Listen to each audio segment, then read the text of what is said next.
Rekan-rekan sekalian, di program ini sebenarnya kita akan bekerja atau berdiskusi di level yang ketiga. Kita mengganti cara hidup. Itu sebenarnya. Kita mengganti cara hidup. Cara kita memandang hidup, cara kita memahami realita, cara kita menerima realita, cara kita mengelola realita, dan kemudian menciptakan masa depan. Itu yang akan diubah di program ini. Dengan perubahan itulah kita akan lebih jernih di dalam memandang gimana nih keputusan resign ini dan bagaimana kehidupan setelah resign. Jadi itu ya intinya, mengubah cara hidup. Nah, perubahannya perubahan yang seperti apa sih? Rekan-rekan sekalian, memang ini bagian yang paling penting sebenarnya ya malam ini ya. Makanya saya betul-betul berusaha menyusun kalimat dengan tepat. Jadi rekan-rekan sekalian, kebanyakan kita ketika berada dalam sebuah situasi di mana kita perlu resign, setidaknya resign yang pertama ya. Kalau rekan-rekan di sini ada yang belum pernah resign seumur hidupnya, seperti misalnya Teh Tiara misalnya ya. Barangkali insya Allah nih ya resign yang pertama dan cukup sekali aja. Kita berada dalam titik ini, itu kan ngikutin sebuah cara hidup yang kita terima sejak kita kecil dan kita tidak pernah meninjau ulang. Kita nerima disuruh sekolah. Kita menerima ada suatu pandangan bahwa yang penting dalam hidupmu nak, saiki kowe sekolah yole, kira-kira gitu ya. Gak tau mungkin Mas Anto dulu waktu kecil diaturi gitu sama Bapak Ibu misalnya gitu ya. Ya sama, saya juga begitu. Sing bener sekolah yole misalnya gitu. Siap, sekolahku tak bener. Sekolah yang bagus, nanti kamu kuliah di kampus yang bagus. Misalnya begitu. Kita terima, sekolah SD, jalan SMP. SMP berikutnya SMA. SMA berikutnya kuliah.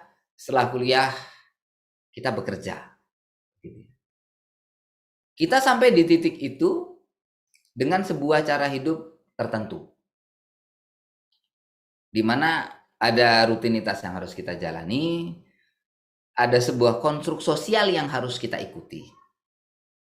Dan itu semua menjadi ukuran dari nilai diri kita. Ukuran dari nilai diri kita. Oleh karena itu, karena kita dinilai dari sekolah kita, kuliah kita, dan dari pekerjaan kita, wajar sekali kalau ada yang, duh kalau saya resign, rasanya harga diri saya itu kayak hilang gitu ya. Karena saya jadi nggak punya status. Nilai diri saya menjadi jatuh. Hidup saya menjadi tak berguna. Begitu ya, tidak bermartabat. Tidak memiliki status di masyarakat. Nah, kalau ada kegelisahan itu salah satu tanda dari bahwa kita hidup dengan suatu cara tertentu. Ternyata cara ini tidak efektif, rekan-rekan. Kenapa? Karena cara tersebut sebenarnya tidak membantu kita sepenuhnya sadar tentang realita hidup itu sendiri itu seperti apa sih. Itu ya. Jadi kita itu terbiasa hidup di dalam rencana kita sendiri, di dalam imajinasi kita sendiri. Dan melalui program ini saya ingin mengajak rekan-rekan semua untuk yuk kita tersadar, kita terjaga, kita bangun. Kita membuka mata dan pikiran kita membuka hati dan kesadaran kita. Untuk menyadari hidup ini tuh apa sih sebenarnya, realitanya tuh seperti apa. Baik, jadi rekan-rekan, apa yang ingin saya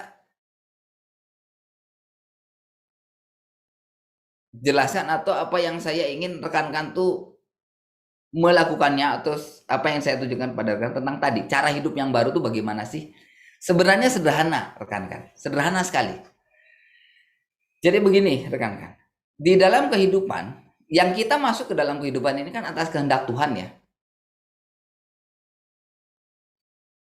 Kita menjalaninya dengan cara seperti ini. Di setiap waktu kita menyadari keadaan kita, dan kemudian setelah memahami keadaan tersebut, kita mesti mengetahui apa kebutuhan kita dan apa kewajiban kita. Jadi seperti itu cara hidupnya. Di setiap saat sadari keadaan, sadari apa kewajiban kita, sadari apa kebutuhan kita. Itu yang kita kerjakan. Contohnya begini rekan-rekan. Anda terjaga di jam 4 pagi. Jelas ya, jam 4 pagi. Anda terbangun di rumah Anda, suasana masih cukup hening, suasana masih cukup sejuk. Itu yang saya sebut sebagai keadaan. Anda terjaga di jam 4 pagi di rumah Anda, everything is fine. Di waktu tersebut, dalam keadaan tersebut, kira-kira apa yang menjadi kewajiban Anda, apa yang menjadi kebutuhan Anda? Jelas ya? Saya sebentar lagi wajib menunaikan sholat subuh. Saya butuh kamar mandi. Saya butuh minum dulu. Saya butuh bersih-bersih. Apalagi ya? Oh, ternyata di jam tersebut anak saya yang laki-laki berumur 12, dia punya kebutuhan dari bapaknya, yaitu dibangunkan.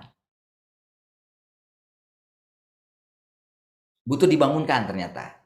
Supaya dia bisa saya latih. Kebutuhan berikutnya anak saya adalah dilatih untuk ikut sholat subuh kayak bapaknya. Kalau perlu tak latih, tak ajak neng masjid. Kira-kira kayak gitu. Jadi ada keadaan, ada kewajiban, ada kebutuhan. Di setiap saat, itu yang harus kita sadari. Waktu kita, timing, kemudian conditions, habis itu kewajiban, habis itu kebutuhan. 4. Di setiap saat ada 3 hal. Jadi ada 4 faktor yang kita perhatikan. Waktu kita ini apa nih? Kita mesti sadar timing. Habis itu kita sadar keadaan, habis itu sadar kewajiban, habis itu sadar kebutuhan. Ketika kita terbiasa melatih diri kita seperti itu, kita akan semakin menyadari bahwa ternyata waktu demi waktu, jam demi jam, hari demi hari, pekan demi pekan, bulan demi bulan, Tuhan menceritakan rencananya kepada kita. That is the point. Cara hidup yang seperti itu. Begitu. Kalau kita terbiasa dengan itu, kita selalu terhubung dengan realitas yang sesungguhnya. Sehingga kita berhasil menyadari dan melakukan apa yang paling tepat untuk kita lakukan di setiap timing. Beberapa contoh resign yang begitu akurat, begitu tepat dari pengalaman yang saya dengar dari teman-teman, salah satunya adalah ketepatan timing.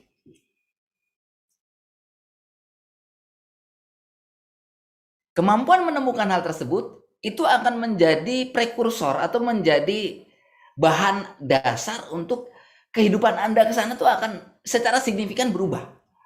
Yang tadinya ruwet, yang tadinya lelah, yang tadinya tuh penuh beban, tarikannya kadang nggak enak, itu menjadi jelas gitu. Karena kita berhasil menemukan track yang sesungguhnya. Setelah sekian lama kita itu lost. Rekan-rekan sekalian, waktu kita kecil, hidup itu seperti itu. Gitu kan? Hidup itu sesederhana itu waktu kita kecil. Pagi-pagi bangun, gitu kan? Ketika kita terbangun umur 5 tahun, misalnya 6 tahun gitu kan. Anak 5 tahun, 6 tahun bangun. Dia melihat keluar kamar, oh udah agak-agak terang gitu kan. Dia dapat informasi soal keadaannya, tiba-tiba kebutuhan dalam dirinya bangkit. Kalau terang begini aku pengen main gitu. Pernah nggak sih teman-teman melihat anak baru bangun langsung lari main? Sering saya melihat seperti itu. Itu kan, dia sadar keadaan, kemudian dia sadar kebutuhan. Di saat yang sama tiba-tiba ibunya berkata, adek, masa baru bangun langsung lari? Yuk, makan dulu, mandi dulu. Nah seperti itu, dia dikenalkan sama orang tuanya. Oke, kamu punya kebutuhan, kamu punya kewajiban.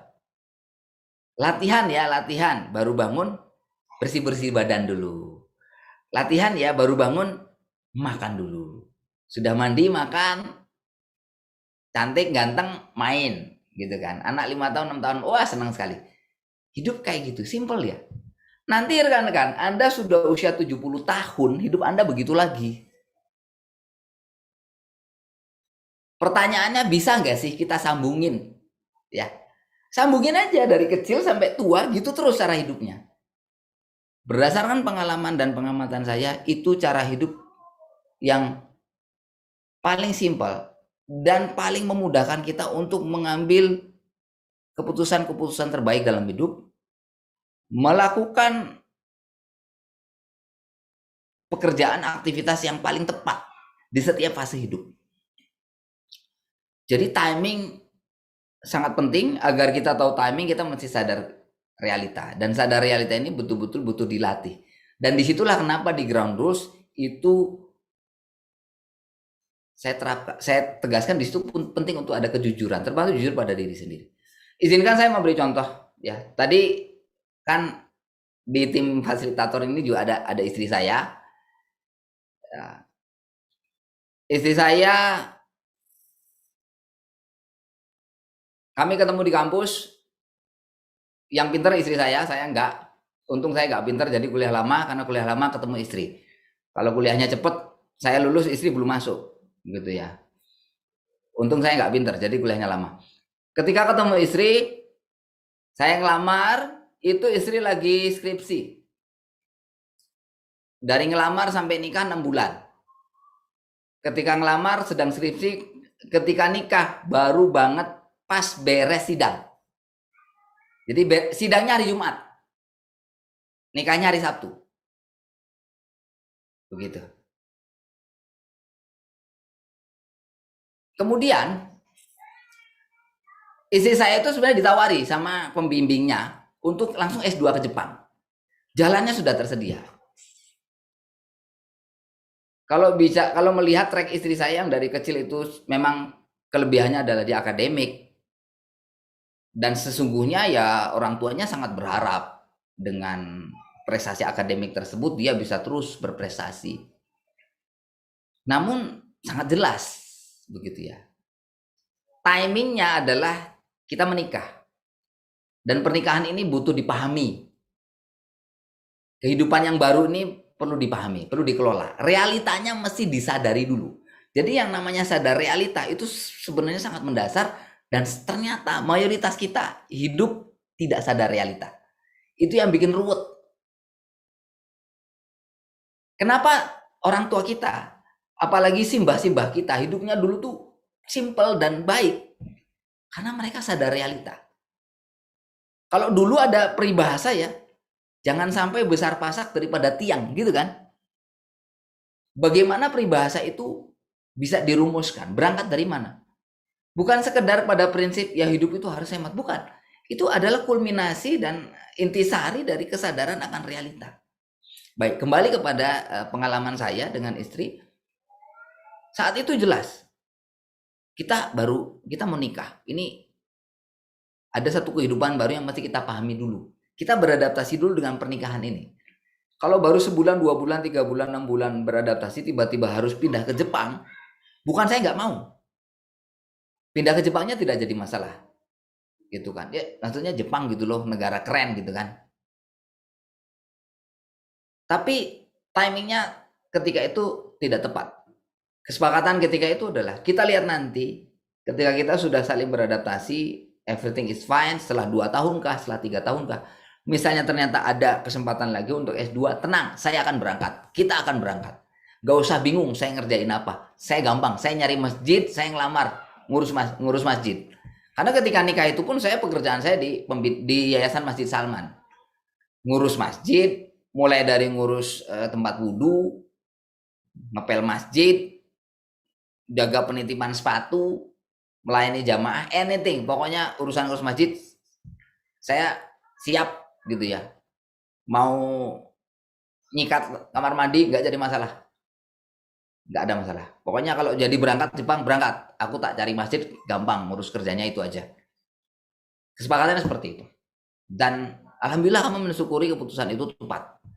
Keputusan berikutnya, itu pengalaman resign pertama istri saya. Keputusan berikutnya adalah ketika istri saya setelah menikah itu 1-2 bulan 3 bulan kemudian dapat kesempatan untuk bisa bekerja di Satuan Penjaminan Mutu ITB. Jadi ini satu unit selevel dengan wakil rektor. Selevel dengan wakil rektor. Kemudian beliau bekerja di sana sebagai sekretaris. Tampaknya pekerjaannya dijalankan dengan bagus. Memang bahasa Inggris juga bagus. Dokumen-dokumen berbahasa Inggris diterjemahkan juga bagus. So far everything is fine. Dan ketika itu ternyata memang istri saya hamil, begitu. Jadi kami sambil menyambut kehamilan pertama. Kontrak memang ketika itu dikontrak beberapa bulan ya, 9 bulan kalau tidak salah. Ya jadi berbarengan lah dapat kontrak itu sama hamil. Berakhir kontrak pertama itu di Desember 2006. Jadi nikah Januari 2006. Kontrak berakhir di Desember 2006. Akan diperpanjang, diminta untuk diperpanjang pas mau melahirkan. Ditawarkan mau cuti berapa bulan. Mau 6 bulan pun dikasih. Nanti begitu balik dari cuti langsung diangkat jadi karyawan tetap ITB. Dengan status langsung cukup tinggi sebagai asisten dari yaitu pimpinan di Satuan Penjaminan Mutu. Timing ketika itu jelas ini mesti resign. Ada sebuah tugas besar yang tidak tahu sama sekali, tidak ada praktikumnya waktu kuliah, ngurus anak tidak ada. Dan ini urusannya sangat penting. Oke, fix. Sangat jelas, resign. Karena ketika itu saya meyakini ini adalah seperti kita membuat sebuah statement yang meskipun yang kalau kita katakan anak nggak akan paham. Tapi meskipun kita tidak ngomong, itu sebenarnya kita seperti berkata kepada anak. Kami seperti berkata kepada anak, nak, kami resign buat kamu. Kamu layak mendapatkan waktu kami. Kamu layak untuk itu, nak. Seperti itu. Alhamdulillah itu keputusan yang kami yakini sangat tepat. Karena sejak saat itu, ya istri saya betul-betul menekuni peranannya sebagai ibu, mendalami ilmunya, dan saat ini ketika anak kami yang lahir di akhir 2000 lahirnya 2 Januari ya. Jadi 2 Januari 2007 itu sekarang usianya sudah 14 tahun lewat. Jadi 14 tahun mengasuh anak. Begitu banyak pengalaman yang didapat. Sudah diamanahi 6 orang anak. Dapat kesempatan juga untuk banyak berbagi kepada teman-temannya sesama ibu dan mendapatkan peranan yang bernilai di situ, bermakna, dan tampaknya memang itulah misi hidup kami. Spesifik misi hidup istri pun itu, begitu ya, tentang bagaimana membangun keluarga. Jadi ketika itu timing menjadi sangat penting. Nah, rekan-rekan sekalian, Jadi itu yang pertama paling penting untuk kita sama-sama sadari. Kita sadar realita, kita sadar keadaan. Sadar keadaan itu seperti apa? Ya sesederhana menyadari apa yang ada. Sayangnya seringkali kita tidak punya daftar lengkap tentang apa yang ada di dalam hidup kita. Kalau kita tidak menyadari sepenuhnya apa yang ada di dalam hidup kita, bisa jadi kita mengabaikan sebagian di antaranya, dan kita tidak sadar bahwa kita mengabaikan.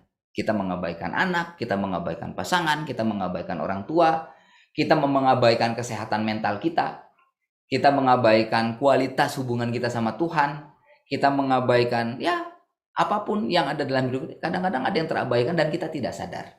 Ada yang mengabaikan kehalalan penghasilannya, ada yang mengabaikan kesehatan fisiknya bahkan, karena kita tidak sepenuhnya sadar apa yang ada.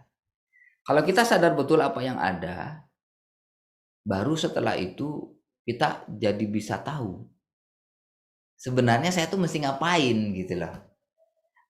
Karena gini rekan-rekan, ketika Anda bekerja di sebuah perusahaan, maka Anda secara sadar dan yakin dan mantap Anda berkata kepada diri sendiri, hari ini jam 8 pagi saya mesti ada di kantor. Bukan di rumah, bukan di masjid, bukan di pasar, bukan di perusahaan, bukan di ruang kelas, tapi mesti ada di kantor. Begitu ya. Ketika Anda yakin memang seperti itu, laksanakan. Di situ Anda sudah bisa membuktikan bahwa tepat atau tidak saya masih ada di situ. Kalau Anda merasa sebenarnya tidak, saya mestinya tidak berada di situ karena mestinya saya ada di tempat lain.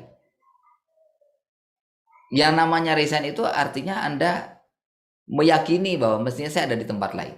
Beradalah di tempat itu. Kenapa Anda mesti ada di sana? Ternyata itulah kewajiban saya yang lebih penting dan mesti saya lakukan sekarang. Jadi dari situ kita bisa menyadari apa kewajiban-kewajiban kita. Kemudian kita menyadari apa kebutuhan-kebutuhan kita. Termasuk ya kebutuhan orang lain yang terikat dengan kita. Kebutuhan orang tua, kebutuhan anak, begitu ya. Kalau kita terbiasa menyadari itu, nanti kita bisa merawat hidup ini. Isinya adalah urusan-urusan yang dalam jangka panjang semuanya itu baik-baik saja. Banyak sekali orang yang berada dalam situasi dia butuh resign, tapi dia tidak berani mengambil keputusan resign. Dan ketika waktu berjalan, karirnya sepertinya baik-baik saja. Dengan karir baik-baik saja, dia merasa secara finansial juga tercukupi. Finansial yang tercukupi ini kemudian digunakan oleh keluarga. Namun sebenarnya ada bom waktu. Ada masalah yang terabaikan dan membesar. Begitu. Jadi kalau Anda mulai merasa saya kayaknya perlu resign, tapi Anda masih terus mengambang, tidak menciptakan kejelasan, ya itu sudah menunda. Dan penundaan tersebut bisa berakibat Anda menunda banyak kebaikan masuk ke dalam hidup Anda, dan lebih parah lagi adalah Anda memperpanjang keberadaan masalah, keberadaan penyakit di dalam hidup Anda. Yang mana masalah dan penyakit itu sebenarnya adalah suatu tanda yang ingin memberitahu kepada kita bahwa ya, mestinya hidup nggak diurus dengan cara seperti ini. Begitu rekan-rekan. Jadi ketika kita berusaha menyadari di timing ini apa yang ada, apa yang terkait dengan saya, dengan itu semua saya mesti ngapain, apa kewajiban saya sendiri kebutuhannya apa, kita nanti akan bisa lebih tahu. Pagi ini saya mesti ada di mana ngapain, siang nanti saya mesti ada di mana ngapain, sore nanti saya mesti ada di mana ngapain, bulan depan saya mesti ada di mana ngapain. Hidup itu tentang itu sebenarnya rekan-rekan. Di dalam setiap timing waktu kita mesti ada di mana dan mesti ngapain. Dalam sebagian urusan jelas Tuhan memberikan instruksi kepada kita. Dalam sebagian waktu lainnya itu menjadi konsekuensi dari instruksi Tuhan. Dalam sebagian waktu lainnya kita sepenuhnya diberikan kebebasan.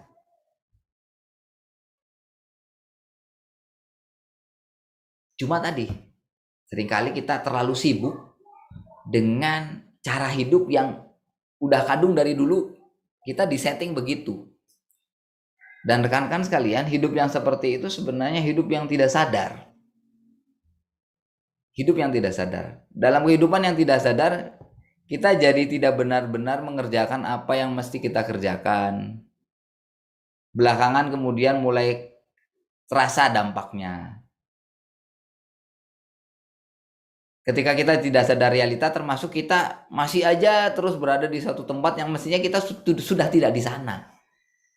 Di tempat itu tuh kita sudah kehilangan semangat, kita tidak merasakan kejelasan mau ngapain lagi sih. Sementara waktu berjalan terus, dan di luar sana ada yang membutuhkan kehadiran kita.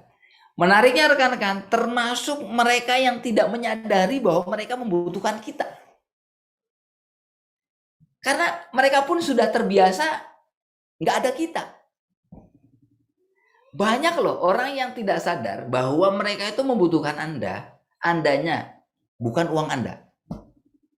Mohon maaf rekan-rekan, dengan segala hormat, banyak orang tua seperti itu.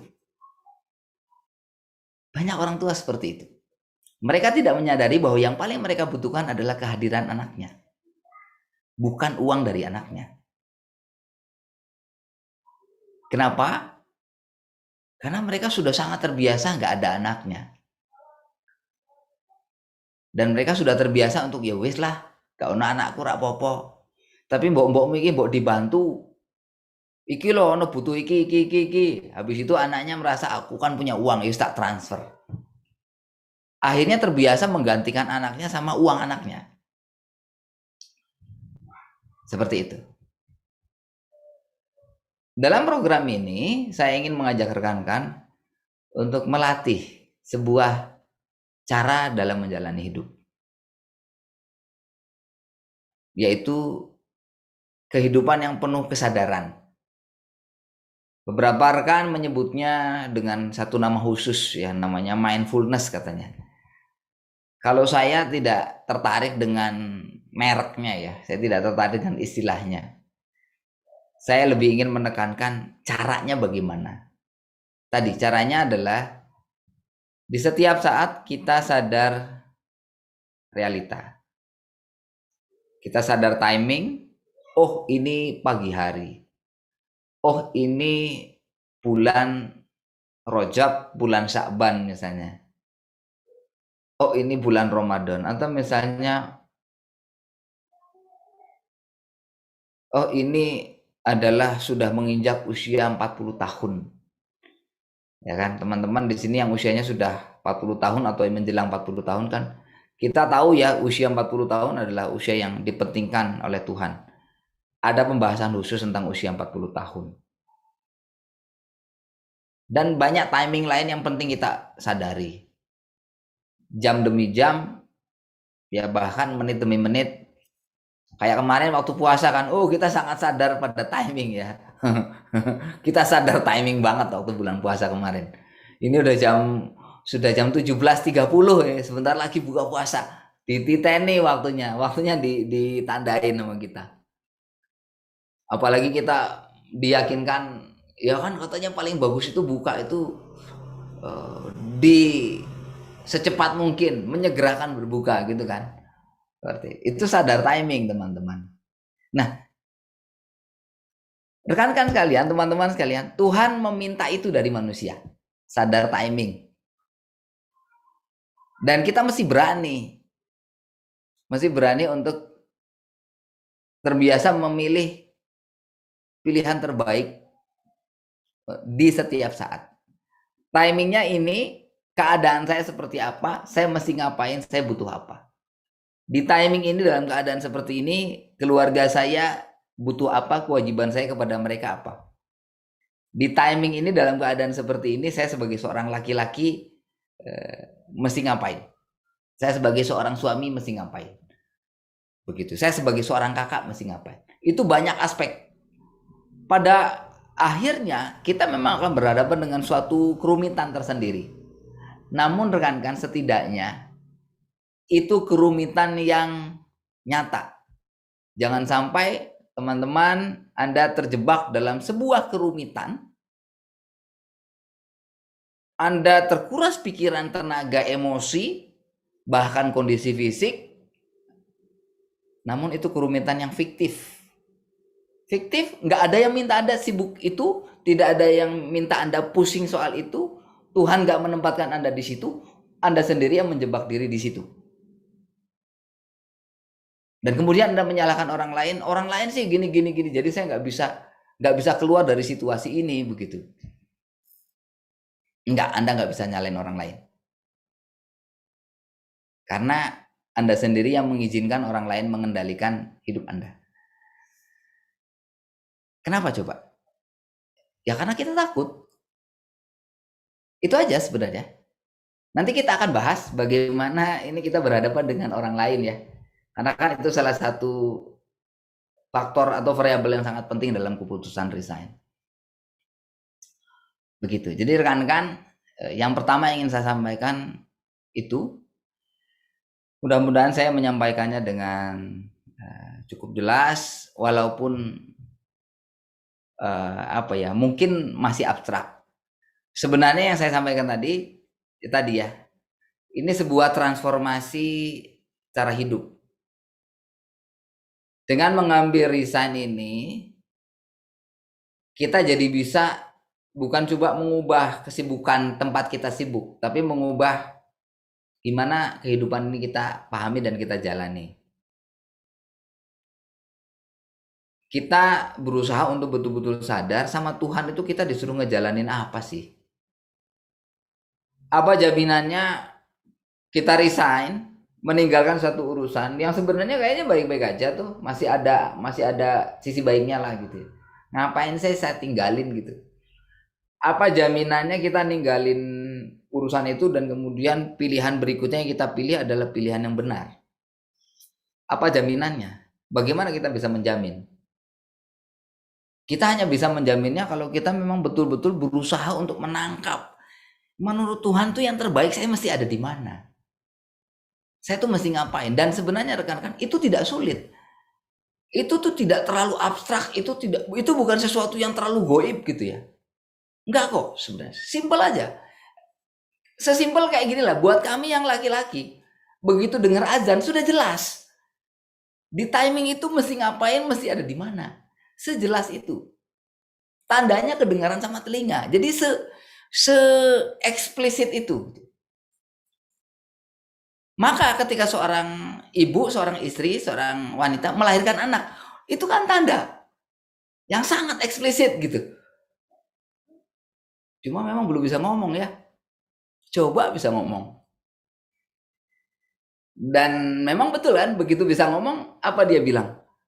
Mama, aku pengen mama di rumah sama aku gitu. Itu tanda dari Tuhan loh, bukan cuma dari anak ada saja gitu. Gitu ya, jadi sadar realita. Di setiap timing hidup kita sadar realita, apa yang ada. Semua yang ada ini mengungkapkan apa. Dari situ kita bisa menangkap apa yang mesti saya lakukan, apa kewajiban saya, apa kebutuhan saya, apa kebutuhan orang-orang yang ada di sekitar saya. Memang kita akan berhadapan sekali lagi dengan kompleksitas tertentu. Kompleksitas inilah yang kita akan sama-sama belajar untuk bagaimana mengelolanya. Salah satu pertanyaan terbesar kan bagaimana berhadapan dengan ketidaksetujuan misalnya dari pasangan atau dari orang tua. Kaitannya biasanya dengan kekhawatiran finansial misalnya. Nanti kita akan bahas juga, sebenarnya kita mesti memandang urusan finansial itu gimana sih? Cara pandang kita terhadap rezeki. Bagaimana kita memahami dan mengelola ketakutan-ketakutan kita. Bagaimana kita menyikapi hambatan-hambatan kita. Ada hal-hal yang prinsip di dalam program ini akan kita ungkap. Banyak hal juga hal-hal yang sifatnya itu praktis, teknis, bicara langsung kepada masalah real dan mencoba kita sama-sama menemukan solusi realnya. Oleh karena itu, mengapa nanti akan ada rekan-rekan fasilitator, akan ada diskusi-diskusi kelompok.